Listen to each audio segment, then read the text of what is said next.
Bismillahirrahmanirrahim. Assalamualaikum warahmatullahi wabarakatuh dan salam sejahtera. Bertemu kita sekali lagi dalam channel saya Teacher Syed 2020.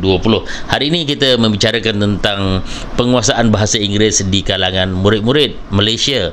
Kerajaan telah mengadakan pelbagai langkah untuk membugarkan dan memperingkatkan lagi tahap penguasaan bahasa Inggeris di dalam ataupun di kalangan murid-murid di Malaysia ini. Salah satu daripadanya ialah dengan mengadakan penambahbaikan di dalam sistem pendidikan itu sendiri.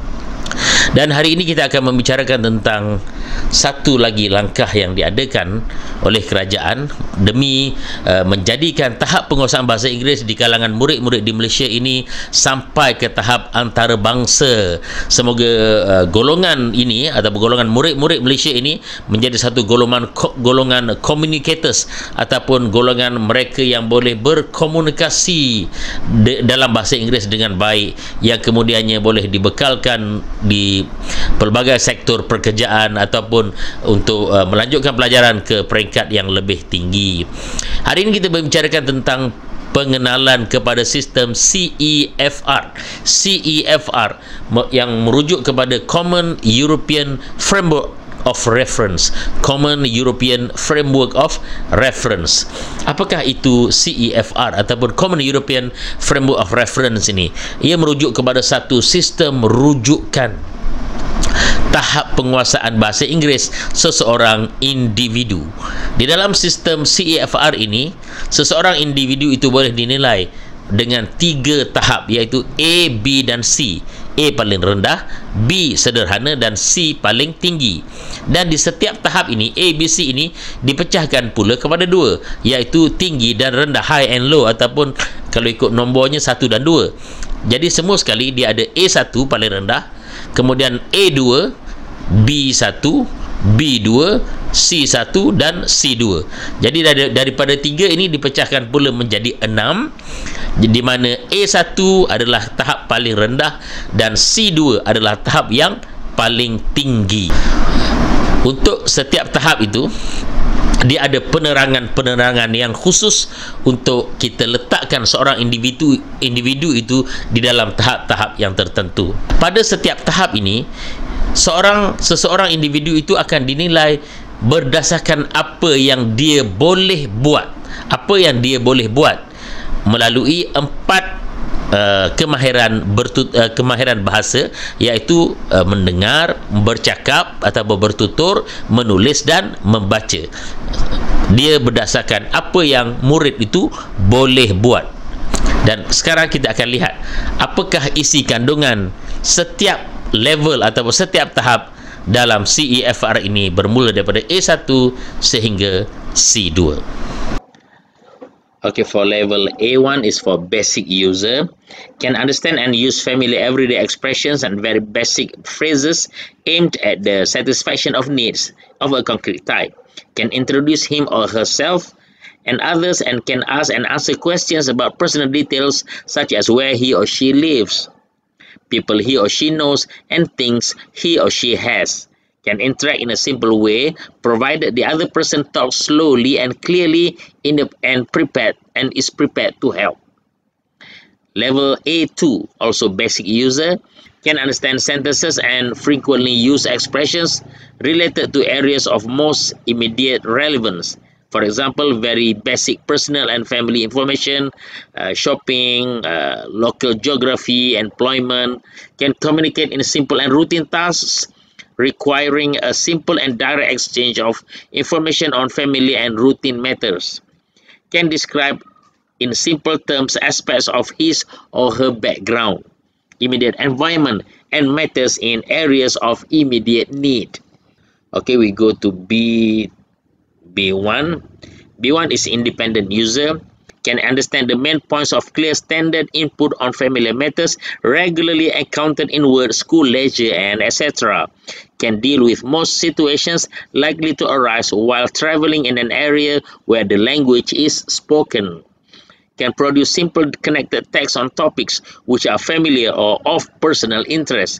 Can describe experiences and events, dreams, hopes and ambitions, and briefly give reasons and explanations for opinions and plans. B2, also independent user, can understand the main ideas of complex text of both concrete and abstract topics, including technical discussions in his or her field of specialization, can interact with a degree of fluency and spontaneity that makes regular interaction with native speakers quite possible without strains for either party, can produce clear detailed text on a wide range of subjects and explain a viewpoint of topical issue, giving the advantages and disadvantages of various options.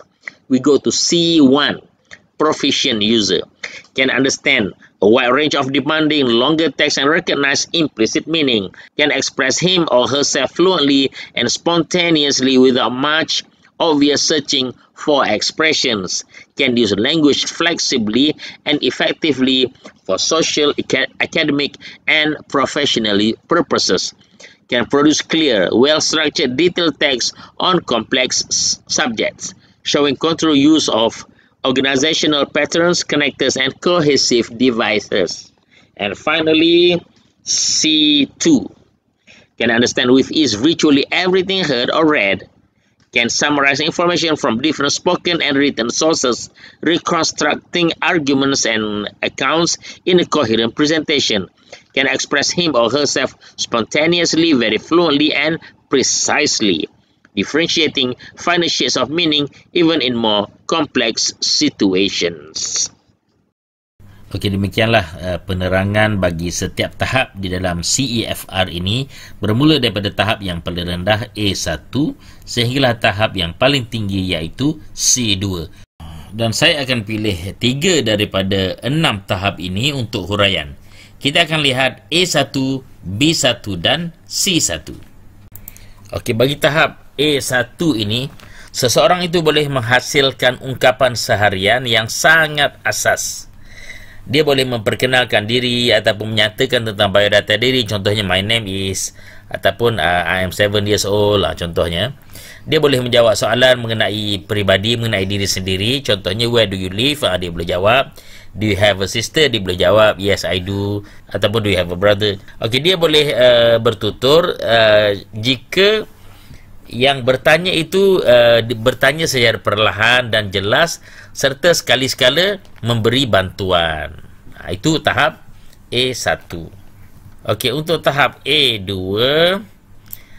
calon itu boleh memahami isi kandungan bahan bacaan yang berkisar mengenai topik yang lazimnya, mengenai kerja, mengenai sekolah, mengenai perkara-perkara yang santai, yang ringan, bukannya topik yang teknikal. Dia boleh berinteraksi sekiranya berada di kawasan yang mana masyarakatnya bertutur dalam bahasa Inggeris. Contohnya kalau dia berada di luar negeri, dia boleh bertutur dengan masyarakat tempatan. Dia boleh menghasilkan teks, dia boleh menulis mengenai topik-topik yang lazim dan berkaitan. Dia juga boleh memberi gambaran pengalaman, dia menyaksikan sesuatu kejadian, impian, harapan, cita-cita, dan kemudiannya dia juga boleh memberikan komen, memberikan sebab, memberikan penerangan kepada pendapat yang diutarakan. Dia juga bersikap kritis. Okey, seterusnya C1. C1 ini masuk dalam proficient. Okey, C1 mampu memahami teks yang lebih mencabar dan panjang serta memahami isi yang tersirat, iaitu isi yang tidak dinyatakan secara terus.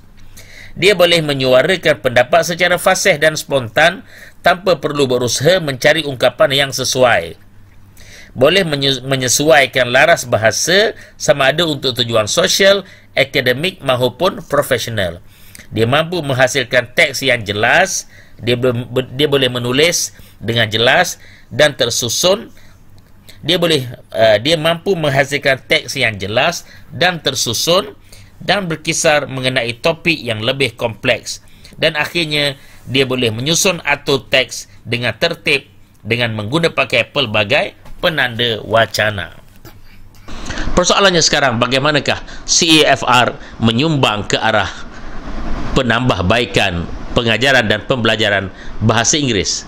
Okey, yang pertama, dia memudahkan seseorang guru itu untuk membentuk satu hala tuju ataupun roadmap kepada seseorang pelajar untuk kejayaan Seseorang guru itu dapat mengenal pasti pelajar itu berada di tahap mana sekarang dan ke manakah dia akan boleh digerakkan. Dan ini boleh dilakukan atau dilaksanakan dengan guru itu memperkenalkan pelbagai program ataupun modul intervensi. Yang kedua, dia memberi satu sistem penilaian menggunakan bahasa yang standard, menggunakan bahasa yang digunakan bersama. Kalau suatu masa dahulu, kalau kita berbicara tentang penguasaan bahasa Inggeris seseorang pelajar, mungkin kita akan kata pelajar itu beginner. Yang paling bawahnya beginner, yang kedua intermediate, dan yang paling tinggi adalah advance. Tetapi tiada satu penerangan yang khusus untuk setiap tahap. Contohnya pelajar ini pelajar intermediate. Kenapakah dia dikatakan intermediate? Apakah huraiannya? Tidak ada satu penghuraian yang standard. Di bawah sistem ini, kita tidak lagi melabelkan beginner, intermediate ataupun advanced, tetapi kita terus membagikan nombor-nombor ataupun kod-kod yang tertentu bagi mereka. Itu yang kedua. Yang ketiga ialah oleh kerana CEFR ini pakai satu sistem yang berdasarkan kebolehan seseorang pelajar ataupun apa yang seseorang pelajar itu boleh buat, dia seterusnya memberi motivasi kepada individu itu kerana guru telah menonjolkan potensi dirinya ataupun apa yang dia boleh buat.